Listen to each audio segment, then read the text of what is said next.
Good evening, everyone, and welcome back to another Supercoach Insider podcast. My name is Swizz, here to talk all things Supercoach BBL. We're continuing on with the team discussions, and we have the Adelaide Strikers up next.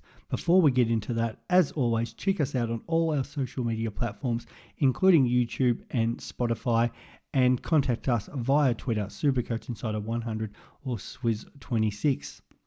All right, the Adelaide Strikers is up next.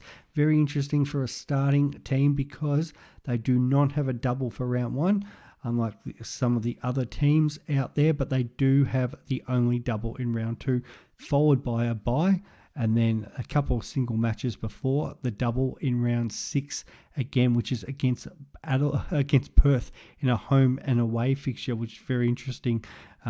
Could be two really good matchups there. And then they have the Hurricanes in a double, home and away, before finishing off with the Thunder. So they have the two games against Thunder, Hurricanes and Perth, but then just the one game against the Renegades, Stars and Sydney Sixers, as well as the Brisbane Heat, who they kick off with. Going to be hard to sort of discuss Adelaide because a lot of people are kind of overlooking them because they don't have that double. But at the same time, some people are thinking, well, we need to include some players in there to try to maximise their second round double header, which only involves them. The biggest contention, first off, is Matt Short at 35% ownership, 244k. You need this guy for round two. So the question is, how are you planning on getting him? He's by far the best player in the Big Bash outside any international player that comes in. He kicked off last year with a 180, a 119, a 102, and also had scores of 173, 188, and 117 in there. So if he goes massive and he has a break even of 79, he could become actually a lot more expensive. And I can see the appeal why some people are considering starting him. The flip side to that, what if he is actually to score a poor score first up? Now, prices do change after one game.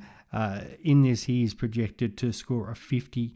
So if he was to score a 50 with his break even of 79, that would equate to roughly a 7k drop there. So can he bowl his normal one over and take a wicket? Can he come out and make a sort of a nice 30 runs with the bat there? Anything more, just an absolute bonus. Now, the worry about not starting is he is playing the Brisbane Heat first up. Now, they were looking like the shambles a couple of weeks ago, but some of their players that come in, their round one, game one team looks really good. Now, with Labuschagne and then Khawaja going out, doesn't look the same strength with the batting. And with the bowling, it's not too bad because you should have hopefully Bartlett, Johnson and Nisa all playing. However, there is a chance that squad could get rotated. So if on a flat Adelaide track, if the Heat kind of concentrate on game 1 and 3 and not as much on game 2, well, there is potential there for Matt Short to get off the train. So no right or wrong answer about starting him for game 1. But if you are not starting him, how are you getting him in? The obvious one, as talked about in the Perth Scorchers, is Jai Richardson, because he is slightly more expensive. And even if he was to have a kind of poorer game, you're still in the rough same amount of money to get Matt Short in. If the other thing happens where you, say, have maybe an Abbott or a Nisa and they were to drop money, and then what are you going to do? Try to get all like your main trades are then focused about trying to make cash off your other two trades, where you might then bring in rookies and leaving you short in other areas just to get Matt Short in, pardon the pun there. So it's a very interesting one. As I said, there's no right or wrong, but you definitely need to have a clear plan. And the reason also you need to have a clear plan because there's two other players that I'm going to mention that you're going to probably want in. So I think Wes Agar and David Payne are the two other important ones for round 2 that you're going to want to trade in, but probably not start with. I was seriously considering actually starting with David Payne, putting him on the bench. It's just 140k. I can do a lot more with that money. He's only in 1% of team at the moment, but does have a break even of 45. Now, if you have a kind of look at his fantasy scores last year when he came in, he played 3 games and scored 85, 39, and 133, and like that for an average of 64. So just in 3 games there, fantastic performance, and that's way over that break even. So Payne could potentially be one that has a good game, beats that break even of 45, and then you're looking at maybe paying anywhere from 145 to 150 for him. And there was a part of me thinking, well, if I just start with Payne, I don't have to worry about that. But is the other players I'm starting more likely to get better points, because Payne would just be on my bench and then make enough cash that it wouldn't make a difference if Payne goes up. Wes Agar is the other one, which you're going to want to probably own. I think he's their best bowler. I know a couple of people probably be leaning more towards maybe Henry Thornton, but I don't think he's been in the same sort of form. And Agar just had a ripping season last year. Did have the 115, 102 and 89 in the early rounds, average 48. So yeah, pretty solid there. Even the year before, he had a 1 in his score and still managed to average 47. So he's the premier guy. Gets the job done. You will open the bowling for them. So yeah, he's one that I really like.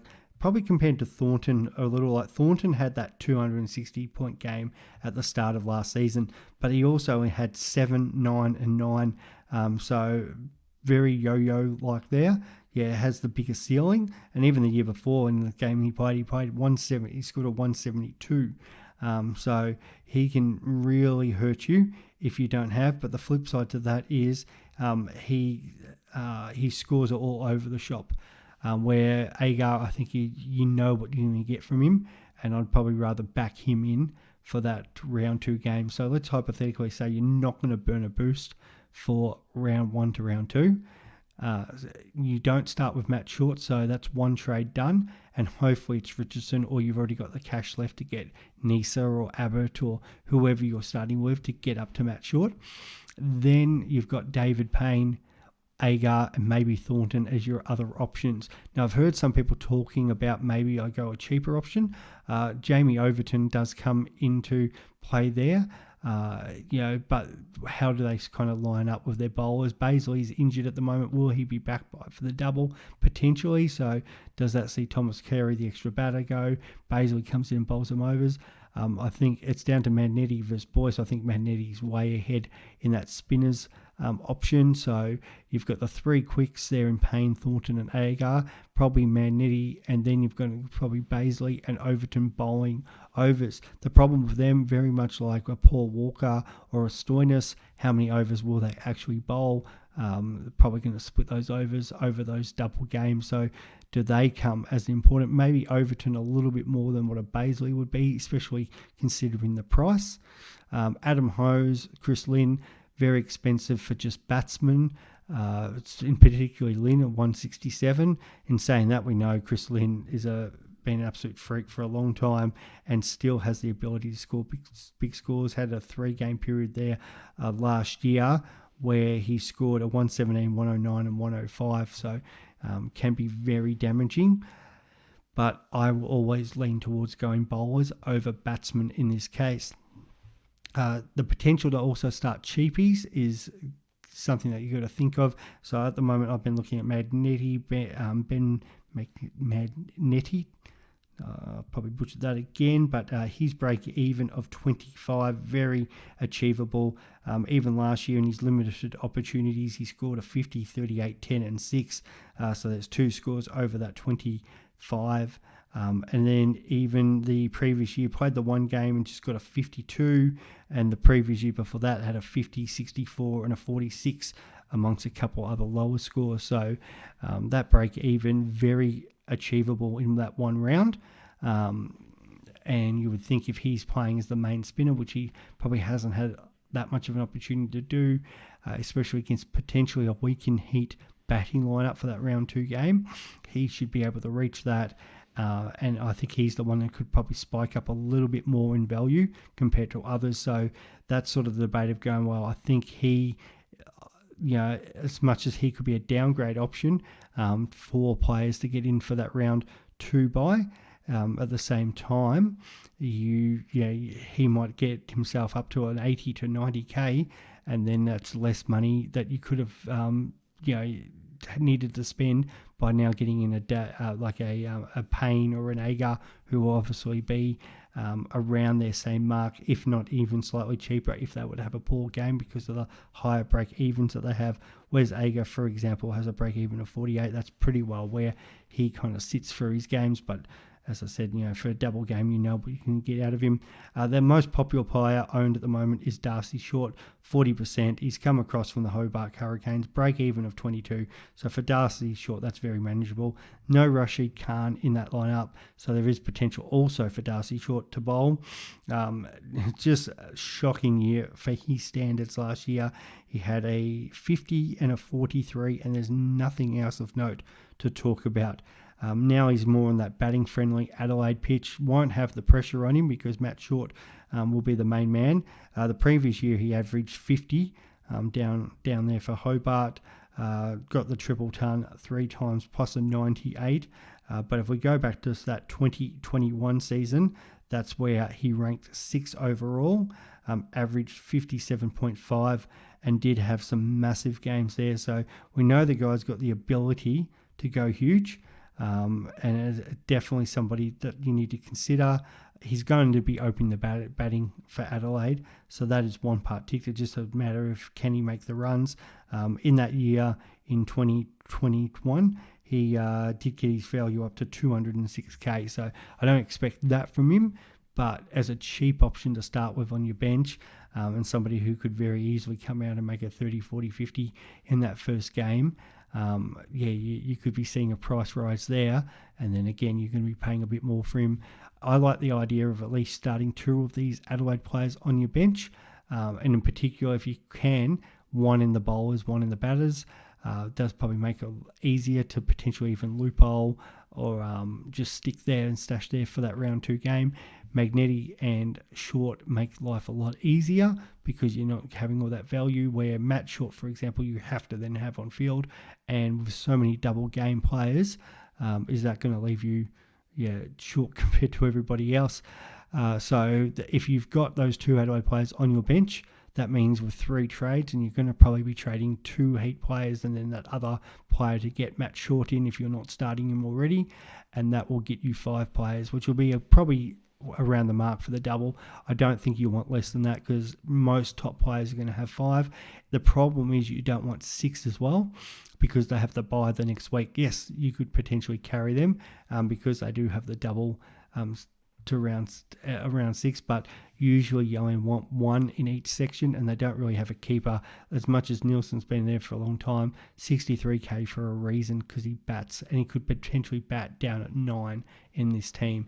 So I wouldn't be going near him because he's not going to offer a lot else, especially most of the other keepers who open the batting. You have the limited opportunities they have with the glove work, but he can take catches and that, but I don't see him doing much of the bat. So I'd be scrapping him off the list and definitely looking at either going Short and Magnetti or thinking about Matt Short and just starting him, or maybe even if you've got the cash and you didn't know what to do with it, stashing, say, David Payne on your bench there, put the emergency on him, and you never know, he might even go really well. But I think because of how late Adelaide play, you're not going to probably need them with the fact that they're on a Saturday and you already have the Heat, Stars, Sixers and Renegades.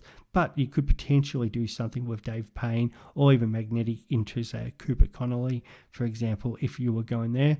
Or some people are looking at Tanavir Sangha from the Thunder. So, you could potentially do something loophole if you are starting a non-loophole player, or even if you're not, you could, if they were to perform really well, then maybe you could bring in that non-loophole player for that round to get that score. So that is a little bit of food for thought. Not as important technically for the round 1 on-field scoring, but definitely for planning your team and those benches. All right, that's us for Adelaide Strikers done. Hopefully you enjoyed. Let us know who you're thinking about starting from them, and we will be back soon. Bye.